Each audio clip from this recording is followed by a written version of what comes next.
Am I the a-hole for not taking down my video that was a gift from my best man? I have a sister that's 6 years older than me. My parents for years canceled on me last minute because of my sister. I have a basketball game? Oops, sorry. Sister doesn't feel like going out. I am graduating? Oops, sorry. Sister had a bad day at work. They have missed both major and smaller events in my life because of her meltdowns. I met the love of my life and we decided to tie the knot. From the beginning, I told my parents that I am worried my sister will ruin another special moment in my life. My mom told me over and over again it would not happen. The day of my wedding, I received a voicemail from my mom saying they couldn't come because my sister's dog was sick, and she was upset. I was hurt. My best man, however, is a jokester. He took my phone, then went to my fiancé and then asked if he could post a video of our wedding as a gift on social media. She loved his idea, but I had no idea about it until I came home. Our honeymoon was at a lakeside cabin with no cell service. The post caption was, "My best friend. He is an amazing person even if his parents never showed up for him." Video was still pictures of us next to my wife's parents. Me on the dance floor, cutting the cake, where you would normally see both parents in the wedding pictures. The sound behind the video was my mom's voicemail explaining how they couldn't come because my sister's dog was sick. I came home a week later to hundreds of messages. Family members from both sides insisting I take it down. I was told my sister hasn't stopped crying and my mom is refusing to leave the house. I may be the yay-hole here, but I didn't take it down when I got my messages. I didn't call my family back right away. I waited until my vacation time was over at work and enjoyed my time with my wife in our new home before I contacted anyone. My dad told me to take down the video saying it was just a bad night for them, that they will make it up to me and my wife for not coming. My reply was, "Exactly how do you plan to make up my wedding? It's a once-in-a-lifetime thing. You choose to ignore my feeling on the whole matter." Then he just repeated that he will make it up to me. So I told him I would take down the video only when he made up missing my wedding. Flustered, we both hung up the phone before we both said things we shouldn't have. Am I the a-hole here? I could have just taken down the video. Now for the top comments. Not the a-hole. The truth hurts sometimes and your parents and sister just got whammied. Your friend is awesome. Please leave the video up. This. Your friend didn't manipulate their words. Your parents would have nothing to cry about if they hadn't done anything wrong.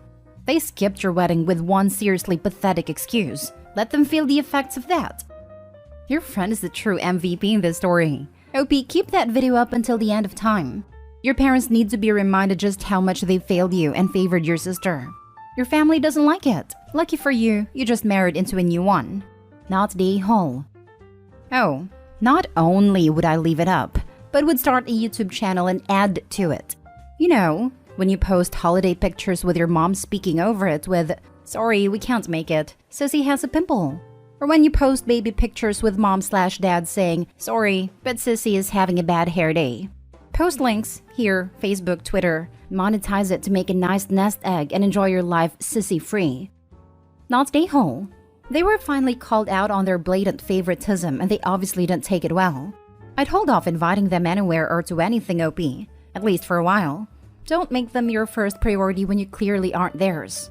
Focus on your new wife and your absolutely awesome friend. They both sound like keepers. To be honest, my parents missing my wedding because my sister's dog was sick and she was sad would probably be no contact worthy for me. Especially if my sister was 6 years older than me. If she was 4 and the family pet was dying, it may be understandable. But a grown woman needing both her parents to be consoled because her dog wasn't well? Jesus. Blatant golden child/black sheep BS going on there. Daughter gets pandered and spoiled since her birth, to the point of her taking it absolutely for granted. Son gets neglected and emotionally mistreated, to the point of him knowing better than to expect anything from his parents at all. Next story. Am I the a-hole for telling my sister to adopt kids if she wants them so much? My 35 female sister Hannah, 28 female, went through a horrible divorce in 2021 and lost her home. I let her live with me for 2 years so she could save some money for a new home. I'm a single mother of 2 girls, 9 and 4. We had more than enough space for one more person, so we were happy to have her. She helps around the house, pays some of the bills, even though I told her she doesn't need to, and is generally sweet. My daughters love her too. She works part-time, and since she spends many hours at home, she willingly took up the role of a babysitter so I wouldn't have to pay for a nanny/daycare anymore. Of course, I was happy with this. On to the issue. I'm glad she takes such good care of my daughter, but sometimes I think she takes it too far. She started asking to tag along to school events for my eldest, which wasn't a problem until she started introducing my kids as hers. I talked to her about it and told her it's confusing for teachers if they have contradicting information about who my kids' parents are. She stopped, but only for a while until I learned my new neighbors think she's my kid's mom. I was floored yesterday when my youngest called her mommy in my presence. I asked Hannah what was going on and brushed it off, saying toddlers often look at random women and say mama, or random men and say dada. I instantly knew that was a lie because my daughter has never called anyone else mommy. While I was helping my eldest with homework, she told me her sister only calls Hannah mommy because Hannah told them to call her that in public, and she was scared to tell me because Aunt Hannah will get mad. I was furious. I confronted her immediately, and her response is along the lines of, "You should be happy I treat them well enough for them to see me as a second mother. You girls are happy to have a second mom as well, and I just love kids." I was fuming, and in the heat of the argument, I told her if she wants kids so much, she should adopt some of her own. I admit this was mean since she can't have kids, and it was part of what caused her divorce, and my family has been calling and texting and calling me cruel for what I said. But I also feel she needed to hear this. Am I the a-hole? Not the a-hole. I've said it before on this sub, and I'll say it again. A family member on my boyfriend's side was like this with our daughter. The end result? She called the cops on me and tried to have my daughter removed and given to her. Nip it in the bud now, because Aunt Hannah's acting very weird. Not the a-hole for reasons like this. Though she isn't a grandparent, if you end up kicking her out, the closer your sister is to them, she could end up trying to file some demand for visitation like a grandparent's right suit. She has crossed a line and clearly thinks she has done absolutely nothing wrong. Get her out before she gets enmeshed enough that a court thinks it is in the best interest of the children for her to have access to them. Not the a-hole, and kick her out. She told Opie's kids to keep a secret from Opie or else she'd get mad at the kids. Even without the secrets being "you must call me mom," that's enough reason to not want her around the kids. Yes, the secret part freaked me out big time. Incredibly worrisome. I think sister needs to see a therapist about some stuff. It's terrible that she can't conceive, plus adding on the divorce to her mental load might have made her crack a bit. Until then, I'd go low contact at least because that behavior is crazy. Not the a-hole OP. Next story. Am I the a-hole for siding with my mom over my wife and telling my wife it was her fault for putting me on the spot? My wife and I try to always side with each other in public, and if there's an issue, talk it out in private. So maybe I messed up here. My mom lives an 8-hour plane ride away, so if she is going to visit, it is going to be for at least 4 to 5 days to make it worth it. My mom is the one who moved, and my wife made it clear when she moved that she needs to be the one to come to us as she made a choice to move, doesn't have small kids, and has the ability to work when she wants with no set schedule. My mom rolled her eyes, but agreed. My wife also told me that we would not be altering our lives to revolve around my mom. While she's welcome to visit, we will not use up our limited vacation time which we want to use to do things with our kids, and it isn't our job to entertain her. I felt weird about it, but agreed. My mom visited one time, 3 years ago. We went to work as normal and she was alone in the house during the day. By the time we got home, she was clearly bouncing off the walls and about to lose it. We did our normal chore/routine, though my wife did take over some of my duties so I could visit. We had our normal blah weeknight meals, and by the end of the trip, my mom was clearly miserable, overtired and starving. She just didn't eat much. I don't know why. She didn't complain but seemed pissy. Then COVID happened. Both of us were busy and we just didn't see each other. We recently invited her to visit again, and my mom said sorry, but no. She said it was torture, and if we can't put in the effort to host her, she isn't coming. I felt that was fair, as she didn't make any demands on us, just chose not to come. But my wife was very upset. My wife wanted me to confront her about how entitled she was being.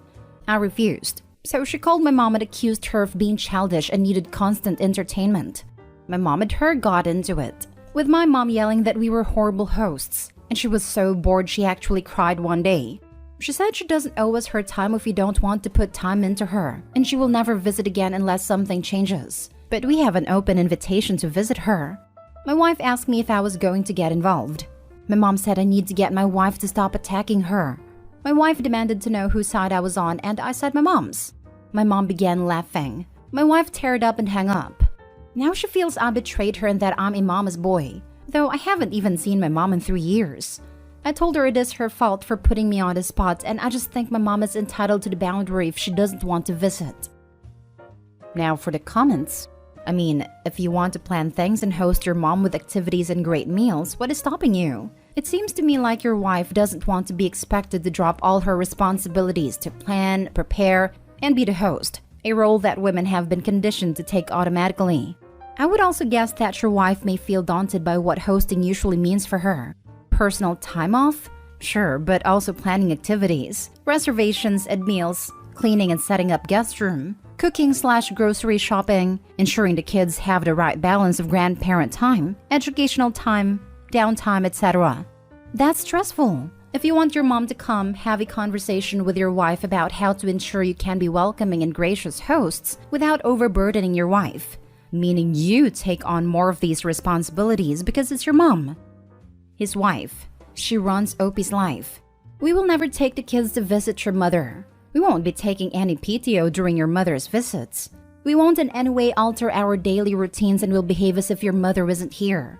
Now that your mother's feelings have been hurt by my design, I will yell at her for having those feelings and taking steps to avoid a repeat. I will rub salt in the wound by instructing you to tell her that you agree with me. I don't know.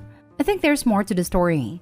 Clearly, the wife and mother-in-law don't have a good relationship, so there must be background as to why wife is being like this. If my mother-in-law moved away, I'd likely have the same restrictions in place. I'm not very confrontational, so it may not come across the same way, etc. But my mother-in-law is awful to me. She doesn't respect my boundaries or the ones I've set for my daughter. She has made racist comments about my appearance for years, and that's not something I'm comfortable existing around on a frequent basis. I'm also not going to go out of my way to go visit someone who makes me uncomfortable and feel less than. I think the situation was handled poorly and that there isn't one particular person that's at fault here, but Opie is definitely an a-hole. All of his mother's complaints are ones he could have solved if he wanted to, rather than shift the blame onto his wife. Everyone sucks here. Your mom navigated airports and getting to you. Is she incapable of renting a car? Using one of yours?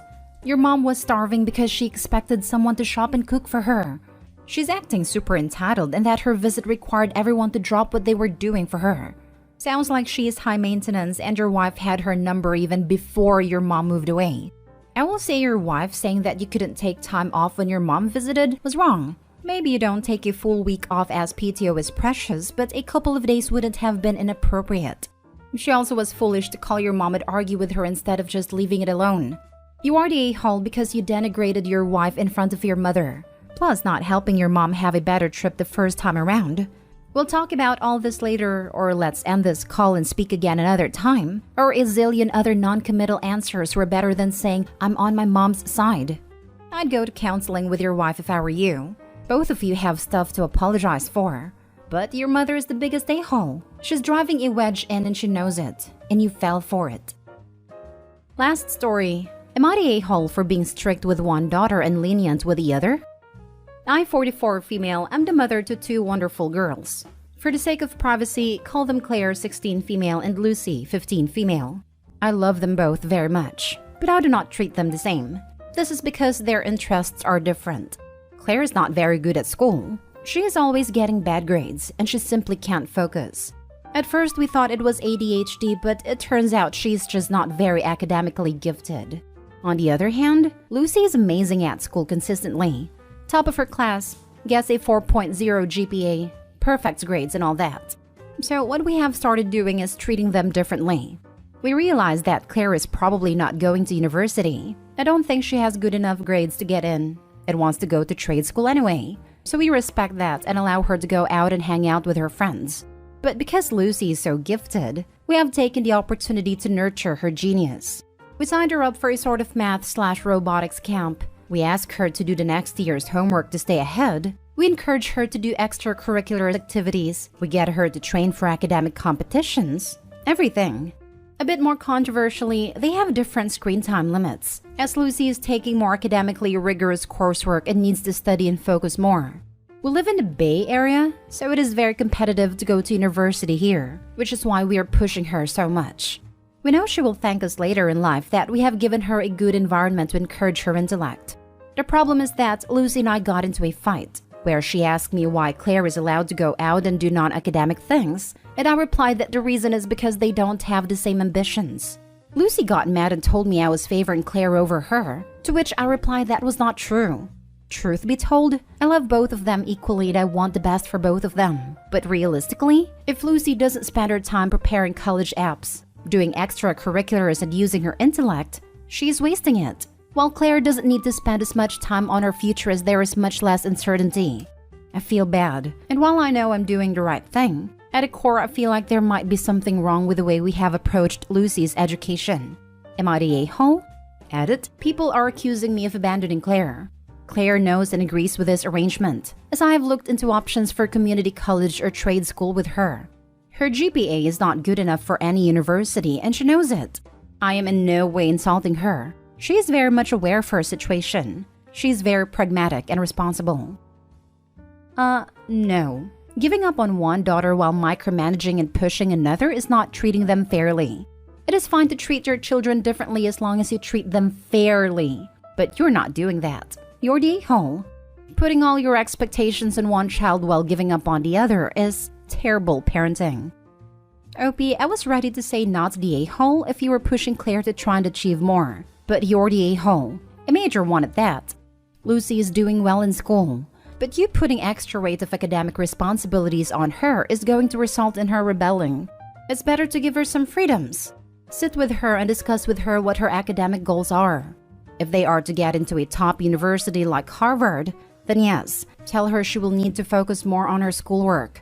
But if she's hoping to get into another university, work out what the workload she's going to need for that is, and ask if she's willing to right now put that effort in.